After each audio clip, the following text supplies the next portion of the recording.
ข้าวยามันหลาข้าวยามันหลาเพราะนี่สิเป็นเรือนสังก็เรือนหาบ่เที่ยงมือผูกมาบานสร้างจานโตบ่สร้างจานฮู้ได้มึงแล้วมึงนั่นเนาะบ่สร้างจานโตบ่นี่ตะกาเขาสิสั่งเฮ็ดขมุนอ่ะเจ้าเรื่องนั้นเด่นเนาะเพียงทุ่งเฮาผิดความใจคนนำกันซ้อนนำกันซ้อนนำพลานี่ก็เฮ็ดลงเนี่ยนั่นก็เป็นเพียงทุ่งเฮาซ้ำอาบน้ำสายโหอาบน้ำหวานนี่ก็มีได้นั่นก็เป็นเพียงทุ่งเฮาซ้ำอ่อนกันขึ้นย่องร้องบอกซ้อนดินซ้อนมือมีได้นั่นก็เป็นเพียงทุ่งพุทธภาษาเฮาสามันกันโดผู้สอกันโดซ้อนดินซ้อนมืออูเมียอ้วนเท่าสักอย่างสักลงเขามีได้นั่นก็เป็นเพียงทุ่งเฮาที่ดูเจ้าเก่านี้ก็อาบน้ำหมากขันอาบน้ำนานจืดมีได้เนี่ยลูกหลานอาบปานนี้สังเฮาอาบเฮาได้สังจะได้เป็นเพียงทุ่งเพียงเมียก็ว่าเพียงทุ่งก็ซึ่งในเด็กมันเป็นอยู่ในปีญาในเพียงทุ่งปีญาไว้เพียงทุ่งปีญาไว้เพราะเอาในประมาทที่สาเดนเมียนโกวาก็กะเพียงทุ่งนั้นอยู่เลยเมียขึ้นช่างมันสังเกตสังก็ปอกองมูวันนี้ก็มันเยาวดีกองมูแหละเนาะมีกองมูหลายๆพร้อมต่างทีก็อย่างเดียวเนี่ยเดี๋ยวจะพวกเอาอลูดอพระมิตรเจ้าเอาสมประมาทที่สัตยาวายามข้าวสังแก่นี่เป็นอันกันอาบน้ำหมากขันอาบน้ำเจ็ดสิสุกตูสีคิงสายหัว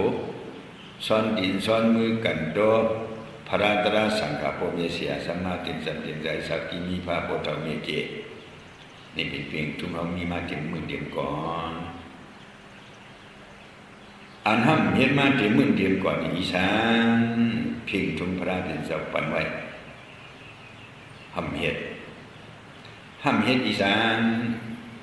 จินจาด้วยยกกี่เขาอาบน้ำชายโหน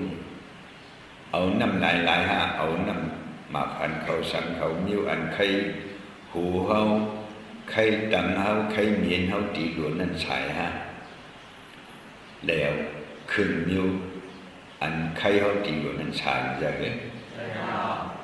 ไข่ดังเนาะค่ะไข่ดังเลยไข่ดังเนาะโอ้คงก่อนนะคือพอดีโอนคงโอเมียนก็พอดีเมียนเอาอันหอมอันสังมันสุปันสายวันลูกบันตาบันสุบันสีบันนี่เมียบันตังเนาะนี่มั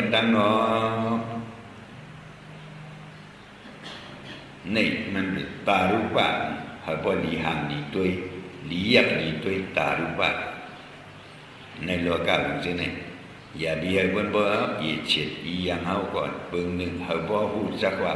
เพียงเมียสาวคือพุทธภาษาเขามีซึ่งในเบิ่งหนึ่งเปลี่ยนตารูปะ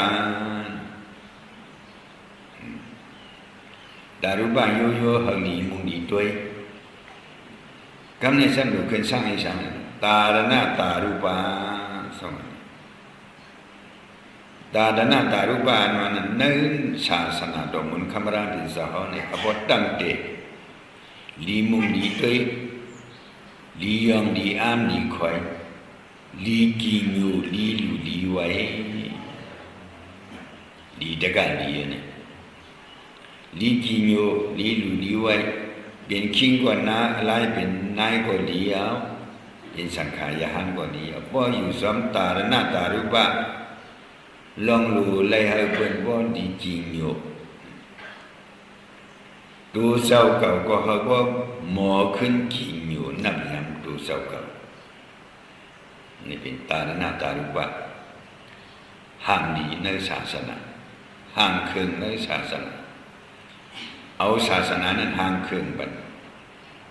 เอาว่าห่างมีอีสานเหมือนนังว่าพวกอันนี้โลกีเขาว่าเมื่อในวันสร้างจากจันดีทุกวันเปิดไว้สร้างจากมือผู้สร้างจากดีทุกห่างเฮียนไว้ห่างเปิดห่างประหับสร้างจากนั่นเป็นนิยามทุงด้านบวิเดนีเพียงทุงเก่าเอาเยอะกี่เขามาอยู่ในป่าขังตราเหมือนในสมดีว่าอโลมือผู้มาสร้างจากตัวเขาจะไม่ได้ใส่หัวมันเป็นอุปทานไว้ฮะสมดีว่าเหมือนในสร้างจากตัวเขาก็จะไม่ได้สร้างจากเหมือนในสร้างจากตัวเขาก็จะไม่ได้ใส่หัวก็จะไม่ได้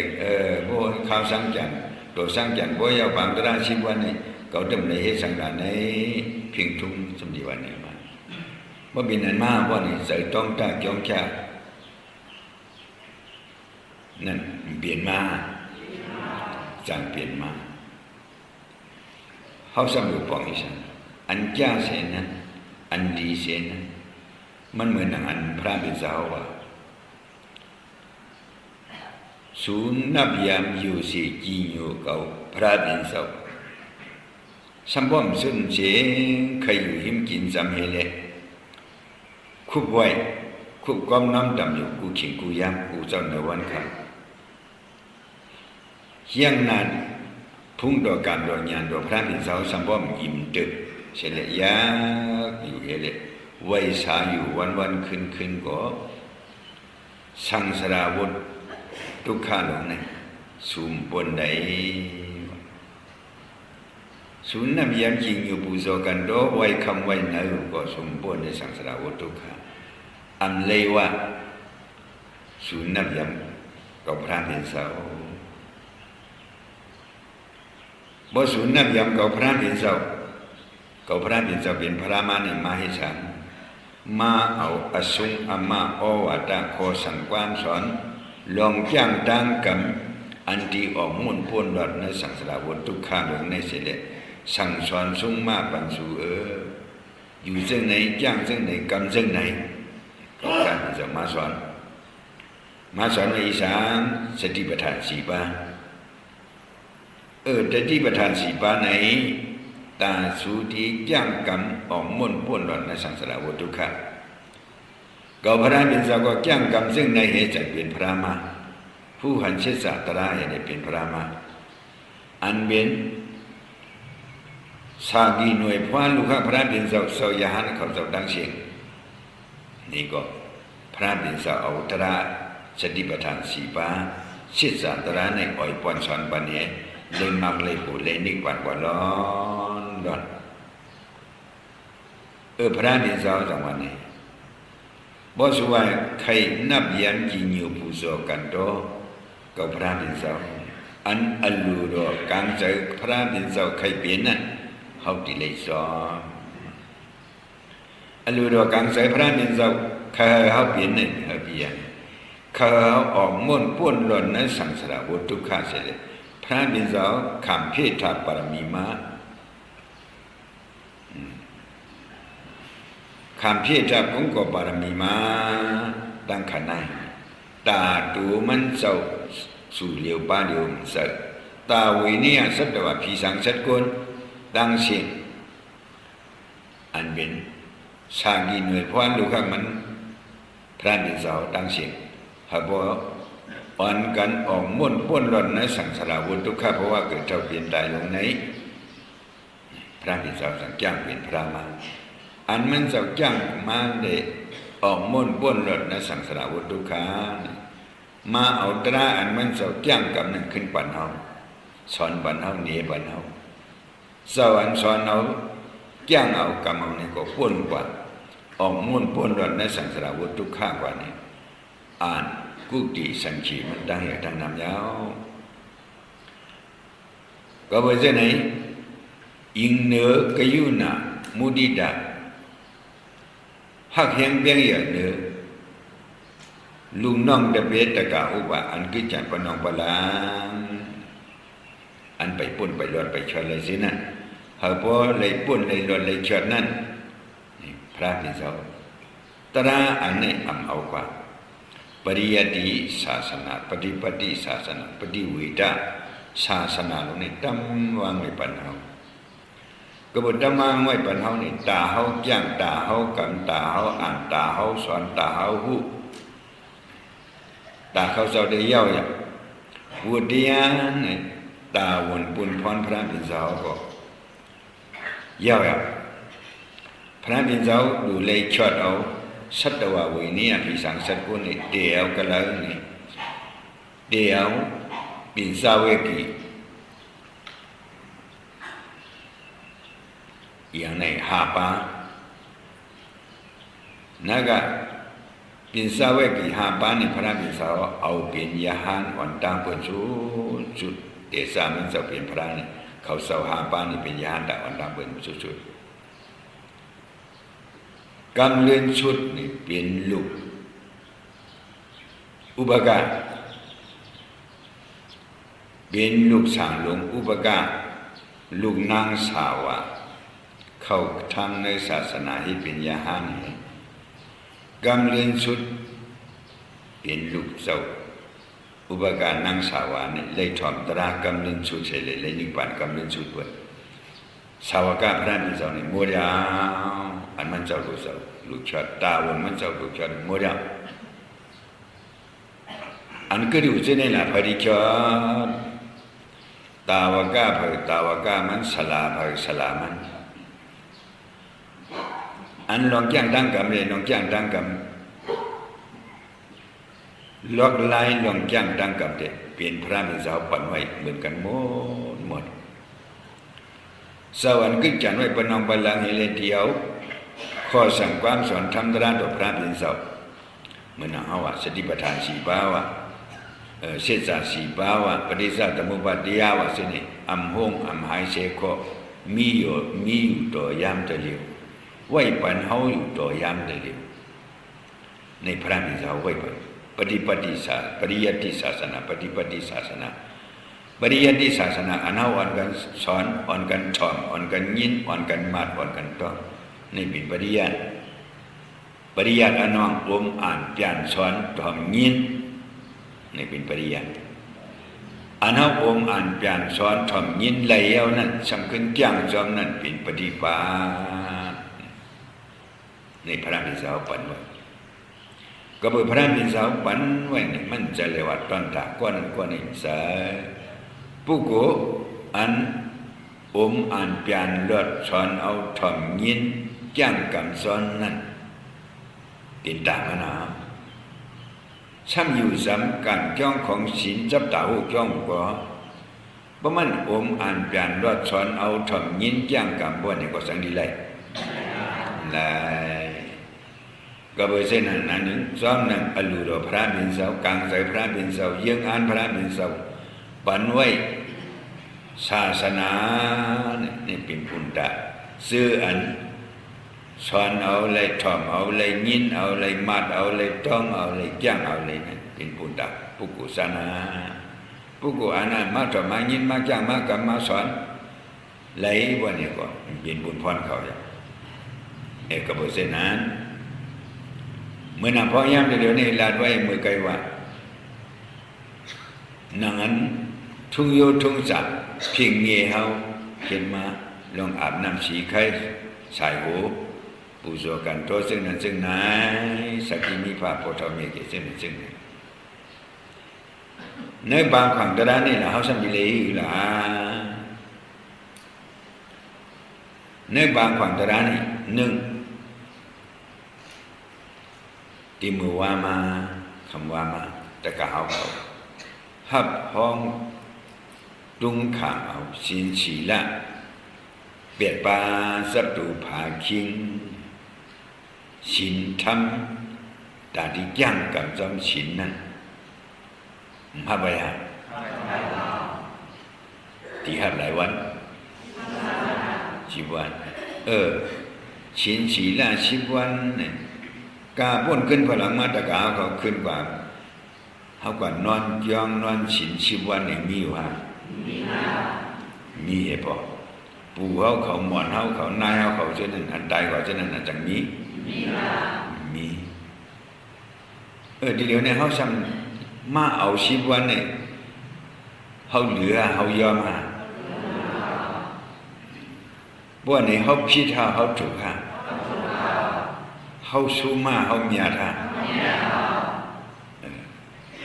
เฮียงเขาจะเลือนรับเลือนมดเปลี่ยนคำสั่งยิงปอกเขาในชีวิตทับกันนี่เลยจ้างกันเตียนี่เมียท่าสู้มาจะปองใจอยู่สมาโลเรียนหามาเปิดเงินกว่าขามสินนั่นจ้องเขาเนี่ยเลยกว่าขามสินนั่นจ้องมาคำคออุชิบันนี่กูวนผิดกำในไหนใจเลยฮะเอาชินสีละชินทับชินเปียดเส้นจับตัวพาคิงกำในอันดีสอนเสเลขัดขันจ้างกับการวิปัสสนาการวิปัสสนามันการจ้างกับมันนิสานตีเดมันเดสู่เก่าเฮาหานี่เป็นปุถุสีอยู่ในอายุกามกุลลงมาตั้งขันไหนดีบองมีกาขบองมี21ขบองมี30ขบองมี40ขบองมี60 70 80คนเดียมเต็มปากได้ไปมีอ่ะจังบ้าบ้าเปลี่ยนสิบไปไว้เลยเดี๋ยวปากลงเตอเขาวันเนาะอันอาสา15 16จบป้าว่า71 ขวบจังมีแต่ใครเป็นอายุอะไรเปลี่ยนเลยใครเป็นอายุอะไรเปลี่ยนบ่หมดถ่อมตารางกว่าอะไรจังหมดถ่อมนี่บ่หมดถ่อมตารางกว่าอะไรเขานี่เป็นผู้ดูศีลก็บ่เขาอยู่ในอายุการมกุฎเตียเพิ่นก็ยี่ก็ลูกก็เมียก็เจ้าก็ผู้ก็พี่ก็น้องก็อุจจาระพิเศษก็ผู้ของก็มีฮะเพออันมีกูก็ฮะเขาขาดมีผู้ก็อันนี้ก็อันด้านนี้เอาไว้เอาตายไปแล้วล่ะเขาขาดมีไว้ในอันดังมีอยู่น่ะเปลี่ยนไปแล้วล่ะตอนมีเหตุว่าเกิดตัวบ่เท่านี้ไปมีในเด่นมีเผายอดมีว่าเมาเกลงมีว่าสาวเกลงมีว่าอันดันเกล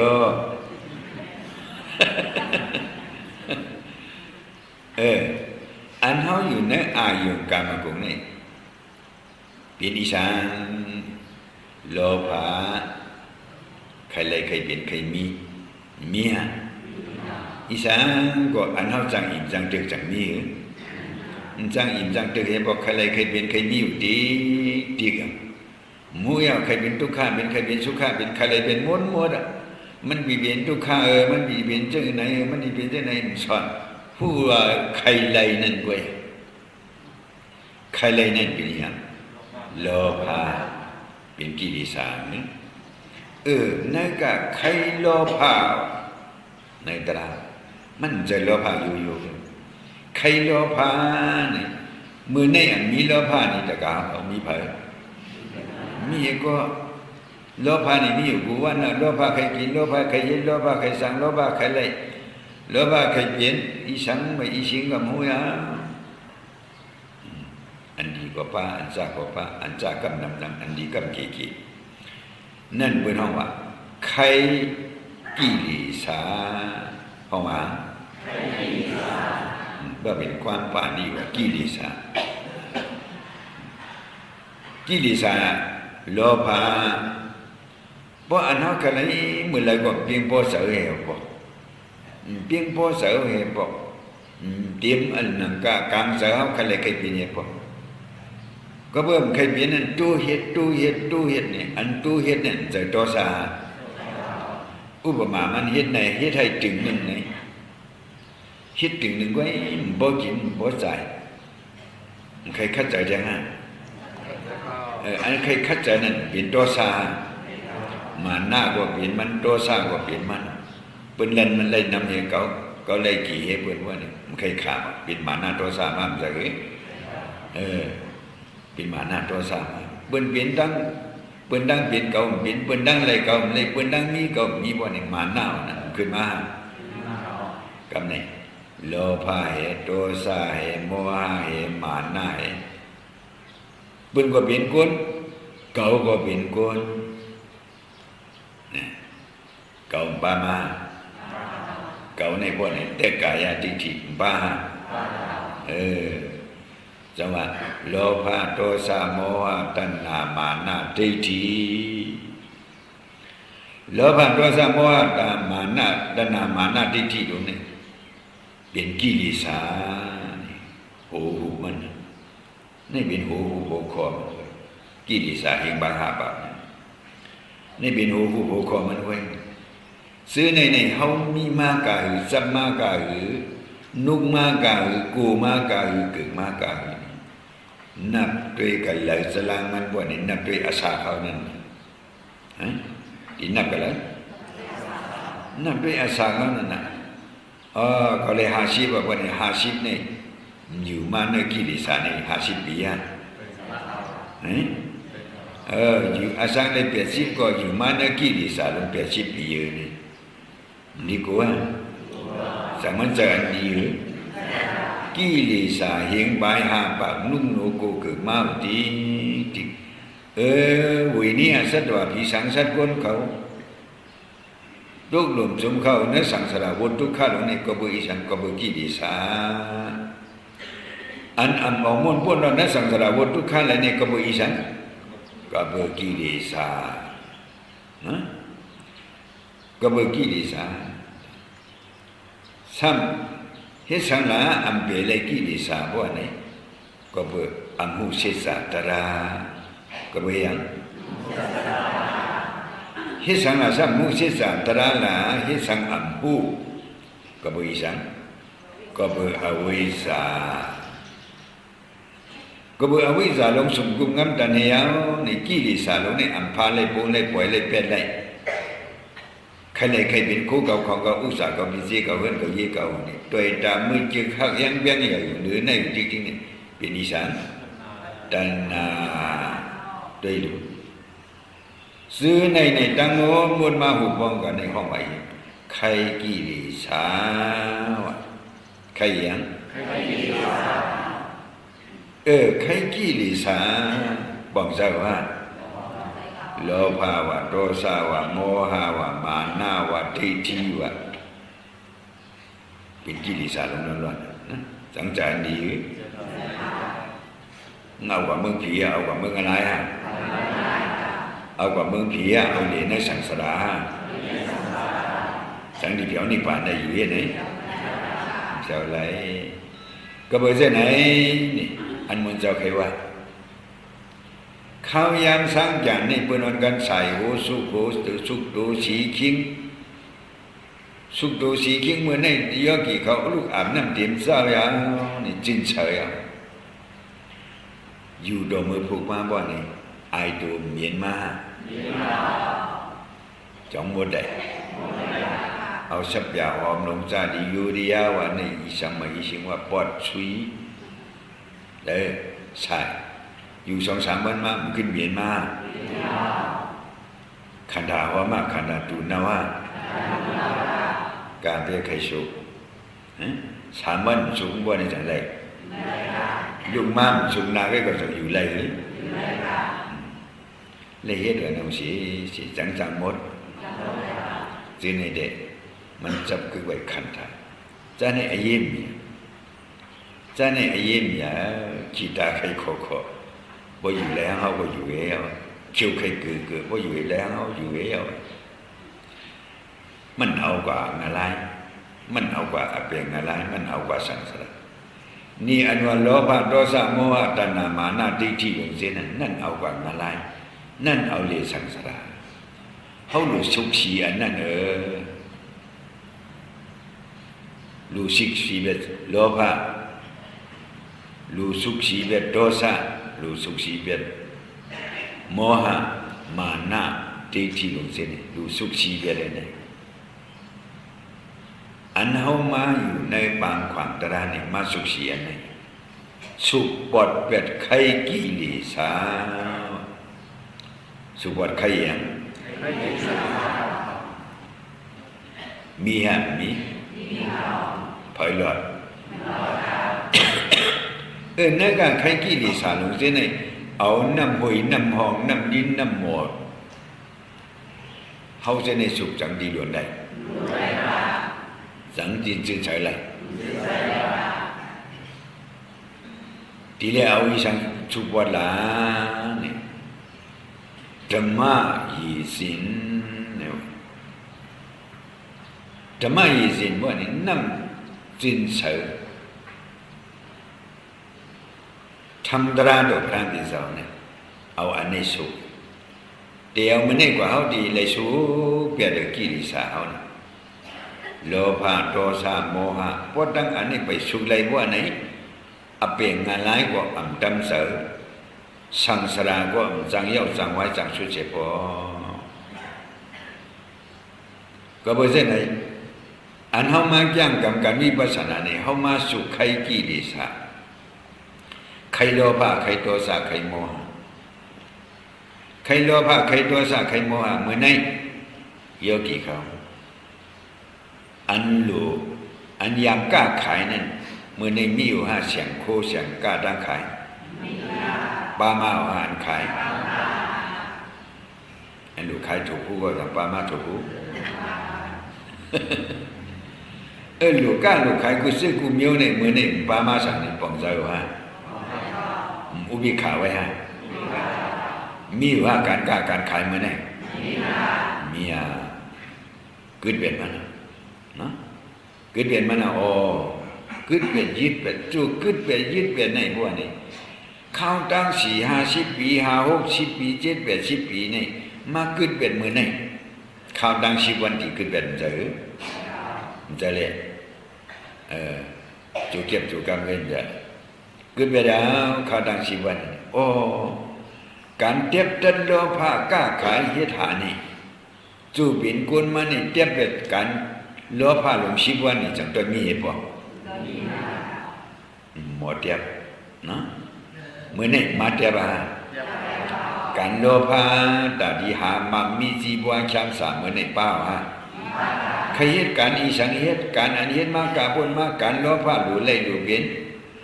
ลองบางลองมีลองจีบวงช้ำสามลองคนกูซื้อกูมิวจังเหตุการมันเมื่อนี่มีสังเหตุการตูเหตุการเสยเหตุการเดียการดูการเสยการวิปัสสนานี่การสุกิเลสาการสุขังมันนานเนี่ยเนาะมันนานเนี่ยเจนจานี่เนี่ยอย่าพี่ว่าเอากำผางว่าเอาสาเขาว่าไว้ก็บ่มีกะหือเอา70 ปี80 ปีเอาอำต้นโมสุโมสีโมบ่เทพอทำนึงยาวทำนึงใครกิเลสามันหนามากกะหือนึงบ่เท่านี้อาสาบ่เจ็บแบบสิบ่นั่นดูว่าคู่เก่าของเก่าให้เก่านาเก่าสังเมียวสังเปียเฮ็ดแล้วว่าใน80กว่านึงที่ใครก็ไถนาว่าสังชื่อเปียหาบ่ว่าในเปิ้นหาบเช้าของใครก็หาบเช้าโลภะนี่จังสุดอันจังเฮ็ดหรือเลยขันธาเท่าจังนี้อยู่เลยขันธาเท่าตูเท่าก็โลภะจังเท่าตูเท่าก็โทสะจังเศร้าตูเท่าก็มานะจังเท่าเท่าบ่ทันมันเท่าความคนเท่าคำว่าไว้ผู้เท่าใครกินยืนอยู่มันว่าเปิ้นว่าไว้ก็บ่อย่างมันเท่าแต่ไหนก็มันเท่าตูเท่าก็อีหยังมันเท่าก็บ่มันจังเท่านั่นน่ะมันจังว่าใครคือดีๆซึ่งนี่เป็นกิเลสโลภะโทสะโมหะอยู่นำมันดีๆค่ะบ่ดังมีเจ้านี่ว่าคู่เก่าของเก่าอุตสาหเก่าลูกเก่าเมียเก่าว่าในอุทิศว่าชบหลายๆมันเจอว่าชบหลายๆมันเจอนะวูมาอีตาหูไว้บ่นี่โมหะลืมฮะ เพราะมันกว่าว่านี่ลาเฮ้ยวัวนี่เข้าใจนะให้เนี่ยก็วัวนี่เข้าใจเร็วๆเลยห้องเฮียงๆอันห้องเฮียงๆนั่นใส่มิตรใส่โตซาว่ามันคือเฮียงว่ามันห้องเฮียงว่าวัวสัมกว่าว่านี่เลยเอาโตซาใส่วัวตัวนี้ห้องเฮียงหลายเฮียงอยู่เฮียงเลยสัมกว่าว่านี่เมื่อไปหูเก่าโยวัวตัวนี้ว่านี่หมาหน้ามาเมื่อใครยากกามเก่าโยมันใครยิ่งคนเลยลูกว่าหมาหน้าโตซาบอกมากระบวยอย่างครูเก่าชวนเก่าผู้เก่ามาไว้ฮะเขียนนะอันเขียนนั้นบินตนาครูเก่าของเก่าตัณหามาหน้าทิฏฐิบ้าตั้งวันปู่เท่าเปิดเฮือนเปิดกิริสาเปิดเฮือนนะนายเท่าเปิดเฮือนเปิดกิริสาเปิดอีสังเปิดเฮือนนะกิริสาโลภะโทสะโมหะมานะในอยู่ทั้งวันซื้อในตระอันในเอากว่าสังสารอันอำจังชุดจังจริงเกิดเท่าเปลี่ยนได้จังเย้าบ่มสั่งถูกน้อยในทิฏฐิกว่าเป็นอะไรกว่าเลยกว่าเป็นอะไรมึงจะเฮียกำนัดเป็นอะไรมาโหตระไม่เลยก็อย่าเรียกว่าป้าเป็นอะไรนี่มันบ่มจังโมโหสังหารมันจะป้าได้ดีกว่านี่ฮะอันเฮาเฮ็ดการกามกุงอายุอันนั้นอินเตการกิเลสโลภะโทสะโมหะตัณหามานะทิฏฐิตรงไหนเฮาสู้หอมไม่อันไหนบ่สู้หอมไม่อันไหนนี่อันไหนมันเป็นสิปีจังซื่อพันอีสังมันเป็นสิที่เป็นสิริตั้งกว่ากันเลยว่านี่ที่เป็นปีจังซื่อพันอเปงอะไรที่เป็นสิริอันดีกว่าอะไรอะไรลองเป็นไว้มีกะลาเดี๋ยวตารางเฮือนก่อนมีอะไรหมดตารางเฮือนนั้นมีช้างหมาไก่หนูตริษานวัวควายเจนี่อันเขาอยู่จอมกันเจนี่ตริษานผงนี่เป็นว่างานไรอันจะมันจะงานไรอะไรตริษานนี่ก็เป็นงานไรก็เบื่ออย่างจากห้องวัดตริษานนี่เป็นงานไรว่าเขาจับใจโยกาจากเขาโมยาเขานั่งกันจากเขาโมลุ่มลากันเขานั่งกันจากเขาโมยุ่งยายต่อกันนั่นใจยังใจตริษานเจ้าจังใครเปลี่ยนอันนั้นการกิเลสลงนี่ตาดีกว่างานไรผุนนั่นดีกว่าป้าไว้ตริษานปิกตานั้นเอาหมักตาเมื่อเขาในคุยได้คือดีฮะเป็นว่าปิกตาในผีป่าอยู่สังเคียงผีโตต่อหลอกผีร้อนโปผีไม่ผีดอกผีห้วยผีวังผีทำผีหูผีสังไอ้สิงกับหัวน้ำมันน้ำเอาโดนตะกาวเขาเปลี่ยน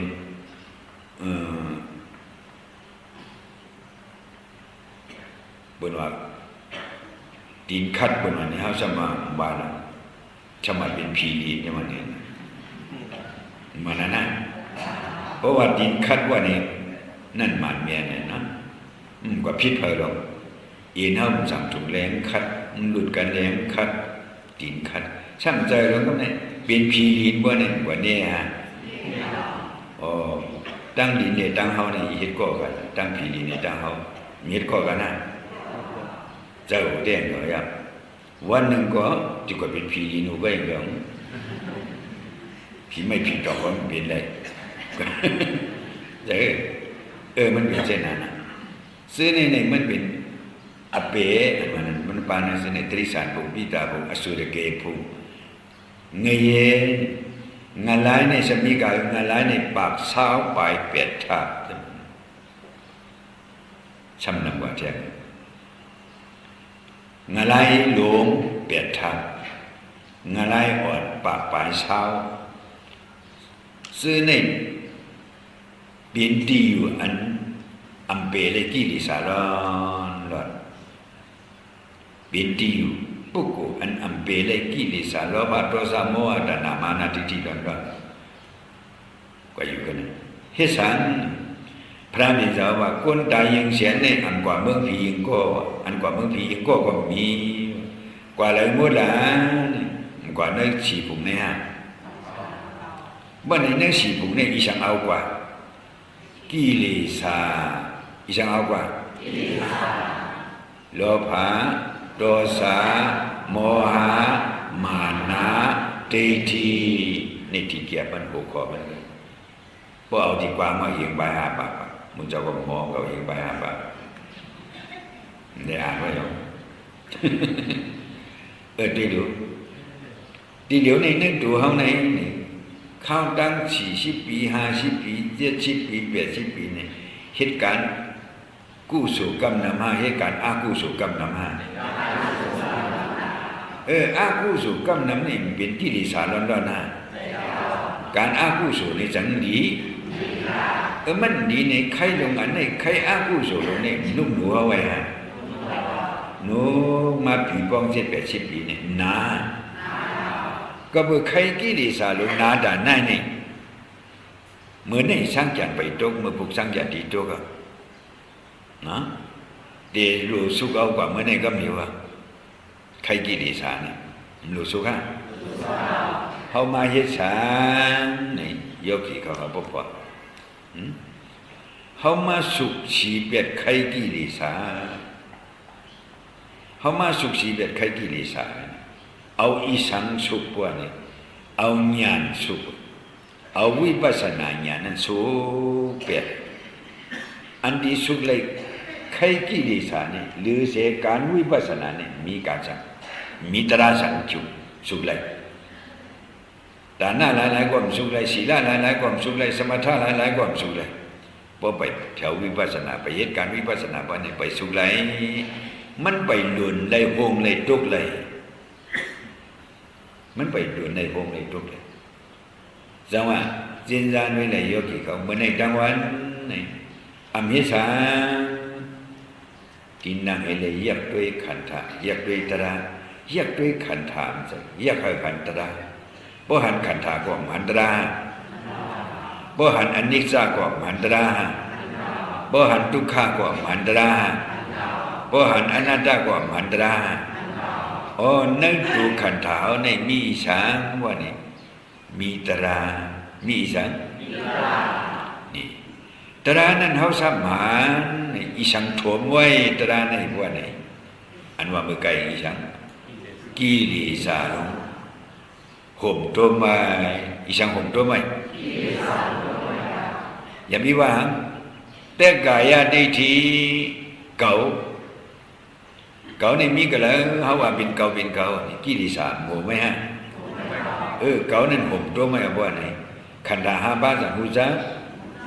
อยู่นาม2 บ้านหูจักอยู่เป็นอะไรนามเป็นอะไรขันธะเป็นอะไรเสสะเป็นอะไรหูจักว่าไหนกิเลสลงนี่โถมไหมฮะโถมไม่โหมไม่โถมไม่ปะปิ้งดิลิงไว้อันนี้ป้ามเอาน้ำเสสะธรรมะยีสินน้ำลิ้นทันตราดอกพระมิตรเจ้านี่สุขบอดให้มันบอดจริงๆใส่บ้ามจับจูสุขเป็ดปอดเป็ดข้าวดังชีวันกี่ดีสาวนี่มันกูมาข้าวยาวดังหึงตาไหนให้มันบอดหลวนหงวันหรือให้มันหลวนหงมือละใครกี่ดีสาลงหลวนหงไว้เอาบ่นี่เขาสั่งดีจินเฉยมือละเขาจินเฉยบ่นี่มักช้ำสาผูกช้ำสานิพพานช้ำสานั่นสั่งดินไหลบ่ใครกี่ดีสาลงนี่ตั้งดึงมีอยู่บ่นี่ก็ไหลสมาอันเฮามาเหตุการณ์เดียวนี่เอาน้ำลิ้นทำตราดอกพระบิณฑบาตศึกษาวิปัสสนาเสียในสุขบอดชีบอดชีเบียดให้มันบอดจินใส่มาในหลายๆดอกให้เลยมันรับตามใจไว้ ทีเลยเอาญาณนั้นวิปัสสนาญาณนั้นมันเป็นนั่นลินธรรมตระดอกพระเป็นสัพสุปอไขกิเลสสังวาตาดิสุปอเปิดไขกิเลสลงได้พอห้ามเหตุการที่ยาพวกมันไหนก็เบอร์เช่นนั้นจะว่าอันเฮามาอธิษฐานข้าวตังเก่ามือชีวันในเฮามาเฮ็ดสังบ่นี่อันมุนเจ้าลัดกว่าขนาดนี้จังปองใจหือย่าเหอันเฮาสุกโหสายโหสีคิงอย่าเหอันเฮาอาบน้ำมหันน้ำเจ็ดจืดเจ็ดเมียวเหเลยสุกโหสีคิงเฮานั่นเป็นมันเป็นอลุโลกะจูเกียบจูกรรมไว้อลุโลกะจูเกียบจูกรรมมันเลยอยู่ดีช้ำสากไว้ธรรมะอีสินน้ำลิ้นตราดอกพระเป็นเจ้าบ่มันสุกเบียดไข่กี่ดีสามหมดอ่ะบ่นี่ข้าวดังสังสารในทุกข้าอันนั้นมีเอาข้าวดังสังสารทุกข้าในมีเอาข้าวดังกว่าอะไรก็มีเอามันมีเอาบ่นี่ที่ตัวเขาในกิเลสกังจังจินเสียว่าในจังที่ห้องว่าอริยะก็เพราะฉะนั้นตัวเป็นผู้ดูสินก็อันเอามาเหตุการจ้างกรรมเตียนี่เป็นการอริยะการเผยการอริยะเนาะจังว่าเขาป้องใจในเสเลเขาสังที่มีเฮียงตูเฮียงใส่เฮียงหยันไก่ขัดใจอันจะเรียกว่ามันรับหูรับตาให้เลยขี้กันให้ได้นั่งใจอ่อนกันมาสุขสีเบียดไขกิเลสอันลำลองเสียเบือนไขกิเลสเขาสัมโมสุขตัวเด็กก็มือเอาน้ำเจ็ดจีน้ำมาขันเนี่ยเลยใส่หูเขายิงปีจากยิงปอกมาใส่หูเขาจะอยู่ไข่ดังหนองเดี๋ยมันเหมียนมันตู่มันเน่าอันตู่อันเน่าในลูกดังหนองเขาอะลูกดังออกมาบ่ดังนั้นดังเน่าเขาในจังจินเฉยอันตู่อันเน่าอันเหมียนมีวันเน่าตู่เขาอะมันเป็นเช่นนั้นตัวเน่าขันดาตูขันดาเน่านี่นะก็บอกเช่นไหนกิเลสอันวันนั้นมันมีที่แล้วไหนมีที่เสือเขาจับใจไว้เสือเขาจับใจไว้กิเลสโลภะก็เป็นเสือโทสะก็เป็นเสือโมหะก็เป็นเสือมานะก็เป็นเสือทิฏฐิก็เป็นเสือว่าเมียเสือไรพวกไหนกิเลสจังดีล้วนไรเหรอจังดีโฮงไรหือว่ามันลงโฮงพวกนี้จะเขาดีจินเฉยก็เบอร์เส้นไหนยอกี่เขาเขาป้องใส่อันทุหลักเฮเลยปีในข้าวสร้างจานอิงบึงเนื้อข้าวสร้างจานเห็นละด้วยลองว่าสุกโตฉีคิงใส่หัวอาบน้ำมหันนี่เป็นมีโยพละทุงโยทุงสามอันนั้นพิงเยได้เขาเมียอันเขาสามารถเอาตระสุกนี่ตัวตอนเห็นนั่นนะอันหนึ่งนั่นสุกเอาตามือว่ามือในมือผูกวันหรือวันนั่นไว้เพราะ3 วันอยู่ไรก็ขึ้นเมียนะใครกิเลสนี่เพราะมันหล่นเป็นมุนมัวดาวว่าในข้าวดังสังสารนี่เมียใครกี่ดีสารนั่นในเอาเป็นผีเป็นคนเป็นสัตว์เป็นสังขารดังสังสารจังเยอะเอากว่าอาเปงอะไรก็เป็นมัญญาอันนี้เขาหลุดขัดใจเขาหลุดขัดใจใครกี่ดีสาวก็จินจักก็เบอร์เส้นไหนเยอะกี่เอาเขาเนี่ยก็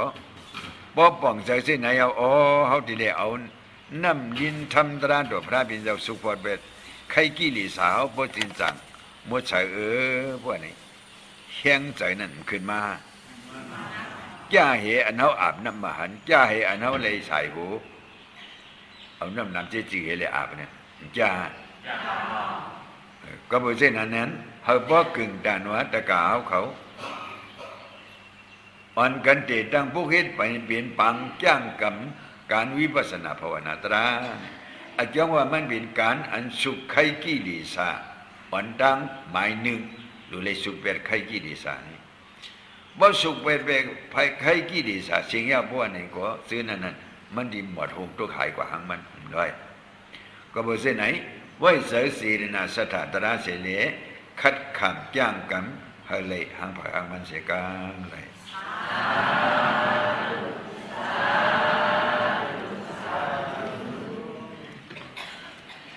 กุศลมีดีนามีอะไรมีนาเอาพระเสียตะกาไหลสัมปมีมาไหลเสียงกันพอตั้งเสียงตั้งลงมาเสียงดีเสียงสาเสียงสัตเสียงโก